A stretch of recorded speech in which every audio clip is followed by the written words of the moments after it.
Добрий вечір. Я з України. Мене звати Iryna Riabchun. Good day.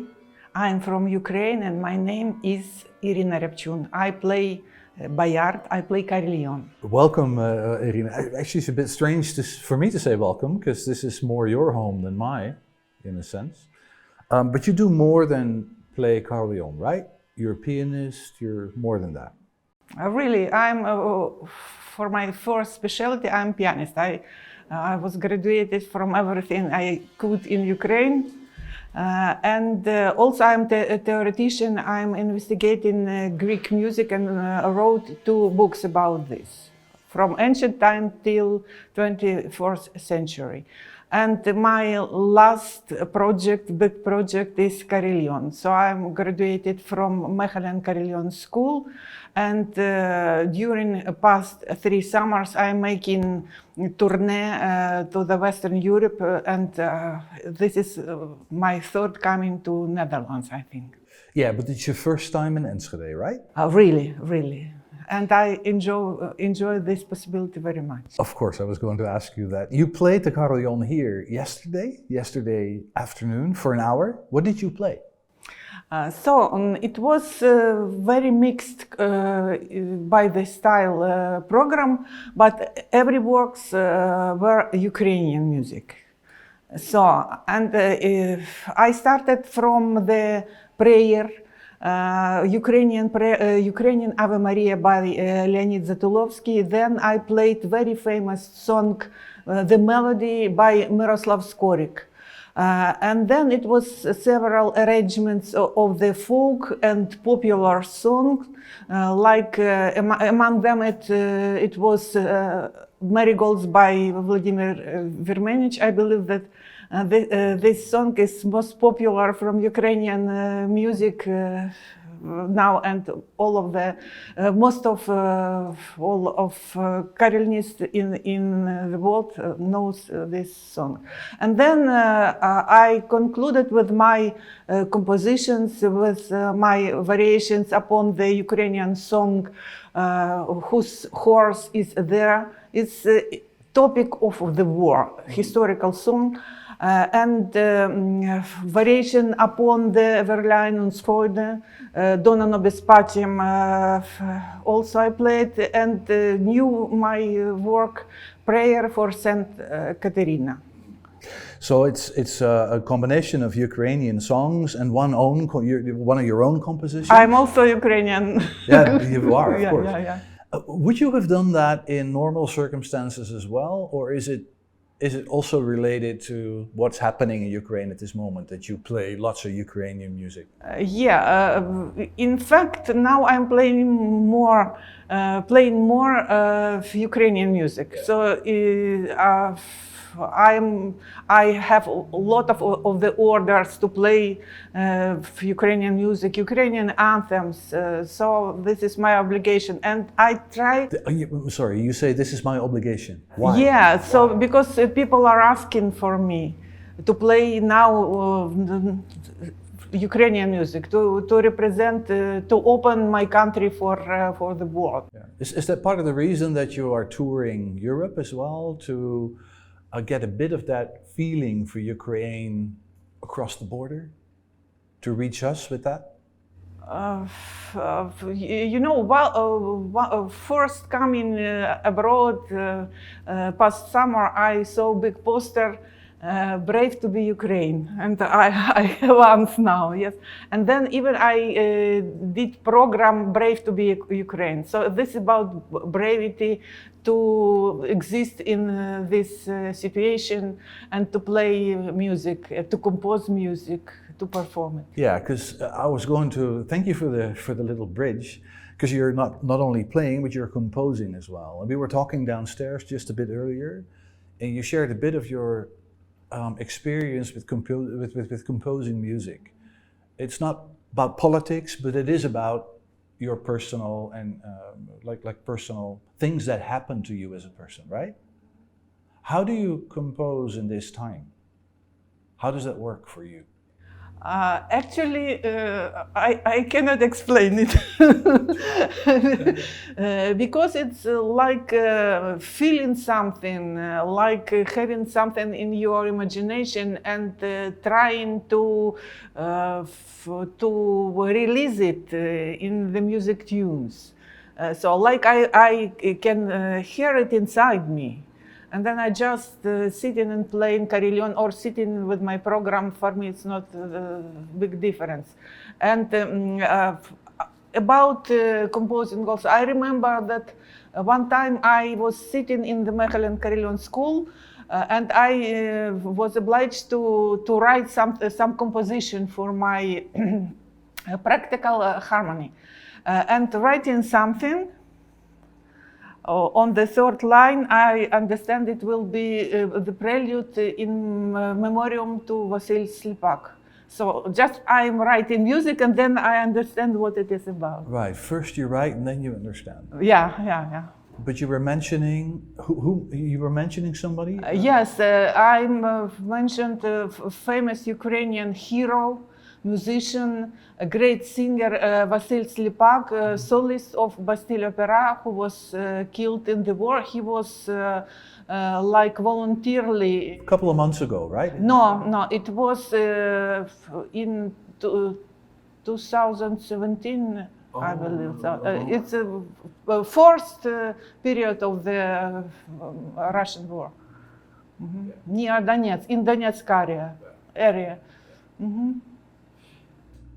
That brings me to, because you live in Kyiv, right? Yeah. And you are from Kyiv, you've always lived there, it's your hometown? Yeah, really.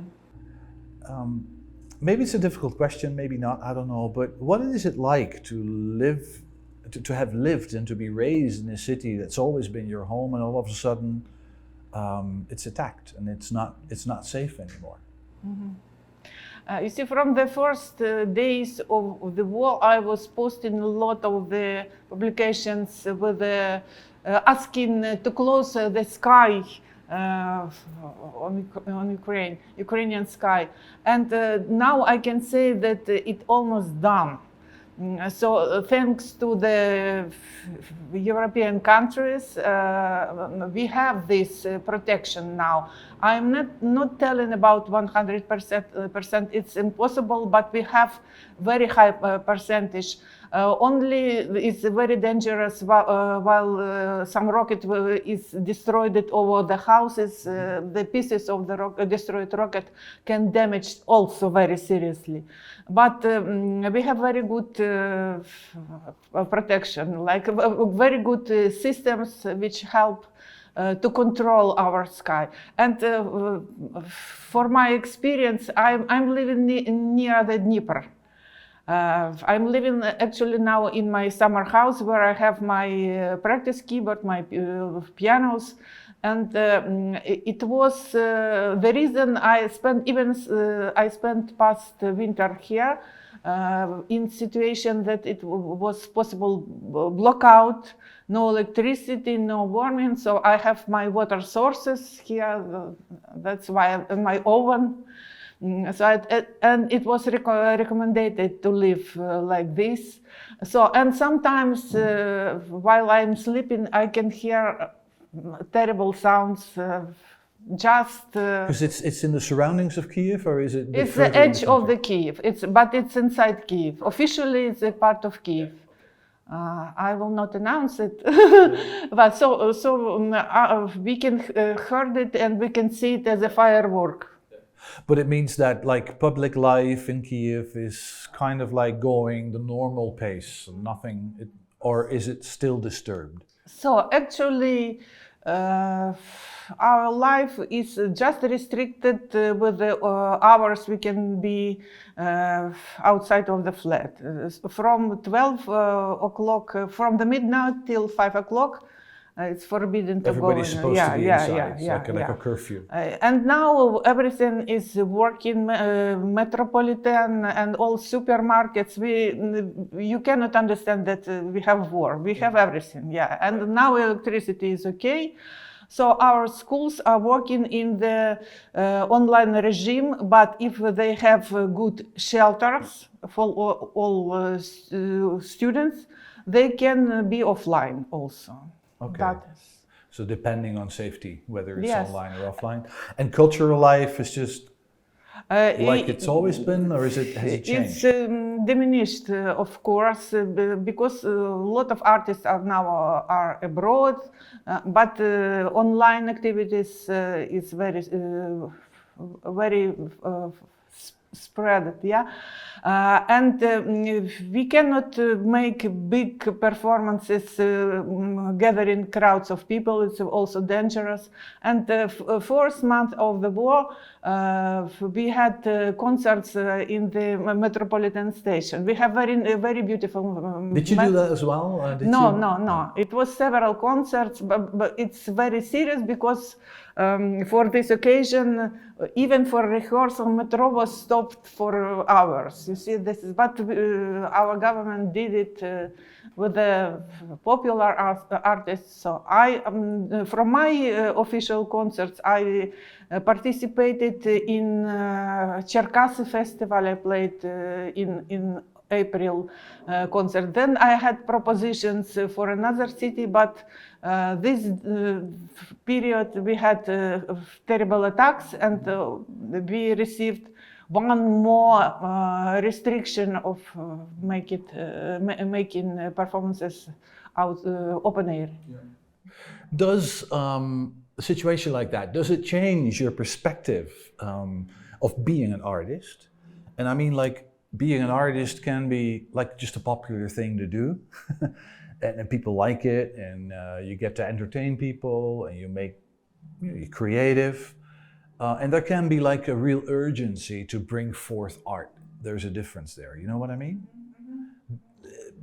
Can you elaborate a bit on that? How did that work for you, like from before the war and now being an artist in the midst of a crisis in your country? Does it change you being an artist? Yes, for me, for sure, I'm thinking about more that I'm representing my country, you know. So I'm like a diplomat of the Ukrainian world. So, and I have unique possibilities because I can speak with the music and Ukrainian songs, which is connected to several historical moments, also about war I mentioned, and this is a unique opportunity. I'm repeating. So, and I have possibility to practice thanks to my colleagues, owners of mobile carillon. And actually, I'm not playing tower carillons in Ukraine. I have this position, so I want they will be so silent. you feel an obligation to be part of that and to do what you can do as an artist. I always had this obligation because I was playing Ukrainian music in Belgium and Netherlands and before the war. So I'm even kidding for myself. Okay, now I am playing first time in this tower. I will play Ukrainian anthem in my honor, and that's and now I surprised that a lot of people, a lot of carillonists from all over the world are playing Ukrainian anthem as well. Yeah. And this is not a joke. No, it's interesting, isn't it? So, what would you think is the? I'm not sure if I put it right. I was thinking about the Maidan revolution, 2014, like a political awakening of especially young people. Now we're in this situation. Is there any idea? Because there's a lot moving in Ukraine at this particular moment. You as an artist, how do you look to that movement, and where will it take Ukraine, you think? So I was part of Maidan from 2004, from the Orange Revolution. 2004, right? Yes, yeah. It was first Maidan, Orange Revolution, so-called. In epoch it was more connected to politics. But for me, 2013, it was November of 2013 and winter of this year. For me, from the first events, was clear that this is not Ukrainian. Just not Ukrainian event. So I felt that it's another country inside, active inside. For me, it was clear. Because you always can recognize which is belong to your country and which is not. And this beating of the students, bloody beatings, it was not Ukrainian. So, and then we had snipers who killed people also not Ukrainian. So for me it was, I understand and I believe that I'm right, it was Maidan was using the progressive movement of Ukraine, but it was operation of another country.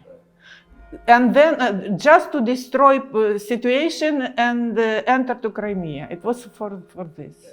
And actually that process is still going on in the sense, but Ukraine is fighting for its freedom and for its autonomy. Mm-hmm. Actually, yes, we are fighting for just for a normal life. We don't want to be like only we are not fighting. We want to be member of something. No, we just want to live normally. We want to have good normal elections. We don't want to live in lie, in total propaganda. You know, this is impossible for us.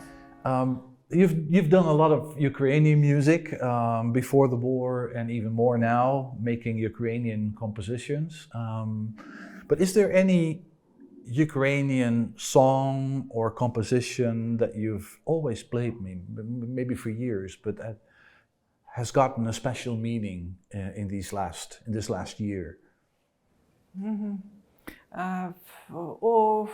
Sure, I have such a compositions. It's Marigolds, I mentioned before, and this is actually a song about mother, about mother's hand and about mother's love. And its song is touching common senses, yeah. And now this very popular carillon song. So yes, and I have a lot of varieties, more simple, more difficult. And I have a question: can you send me this with a tremolo or something very short? So this song. And also my second very significant for me song is My Kyiv. How don't I love you, my Kyiv? So this song you can hear while you are arriving or leaving Kyiv in a vokzal. So, and this always touch your heart. And I think that Ukrainian song is very good for carillon because we used to sing it with the folk instruments comparable with the sound of carillon, with the long schläfer of the sound like bandura or kobza. So it's very organic. We even had a project, bandura quatuor and carillon, Ukrainian bell ringing. So this is about popular songs I play, and I try to find songs which are opening the hearts, so opening emotions, rich in consciousness. So. Yeah, but then they have opened your heart first, I suppose. I believe my heart is open for music always. So, and also I can mention another point of my composition, that I composed a variation upon the Lutheran choral for Berlin Church, and this is now mixed combination of activity of Ukrainian compositor with a Western European background. So this is visible connections through the countries and the books. So. And now you bring this music to Enschede and to other places in Europe? Yes, I played it yesterday, this variation. How significant is that, to do that? For me, it's some opening of the new style for me, with some Mediterranean touch, because Lutheran chants connected to Gregorian choral. This is all about history of music. And you can reopen the way of composition, turning to the Baroque or pre-Baroque medieval style. That's I get that from the technical musical point of view, but I was referring to more the personal, relational significance of bringing this music to Enschede or other places in Europe. You know, old music very rich of symbols, and you can use it very actively. And so I'm using for example, in these Lutheran variations, moments of the suffering, suffering with a syncope, like you beat it, music of the battle, and then music of the paradise, relief from the suffering. But the last conclusion of the work is like, first we have major key, but second we return to the minor and we are waiting. So it's like only perspective for us, only wish. Yeah, and then you sit up in that tower and you sort of sprinkle it out over a city. That must be amazing. You never know who can hear you. That's it, yeah. You don't know who your audience is, but it's there. Yeah. Thank you very much. When are you flying back? I cannot fly. Yes, because sky is close to. Today I have my bus for Poland, and then I will go to Kyiv. Thank you very much. Thank you for inviting me.